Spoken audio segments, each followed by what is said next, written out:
Cerita penggali makam Paman Presiden Jokowi di Karanganyar tidak ada kendala berarti.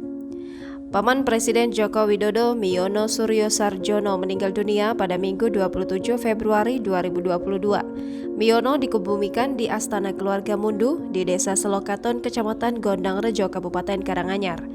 Kakak dari Suciatmi tersebut dimakamkan satu kompleks dengan kedua orang tuanya dan juga ayah ibu dari Presiden Jokowi.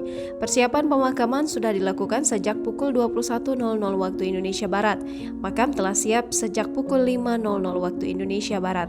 Juru makam Sidik Suramto mengatakan secara keseluruhan proses persiapan pemakaman berjalan lancar. Penggali makam berjumlah 7 orang yang merupakan warga desa setempat. Namun dalam proses penggalian makam sempat tergenang air dan harus dikuras terlebih dahulu.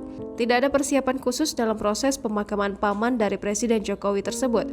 Sidik hanya menyiapkan peralatan sesuai adat Jawa seperti payung kecil, kendi, dan buah kelapa. Jangan lupa subscribe, share, komen, dan like ya!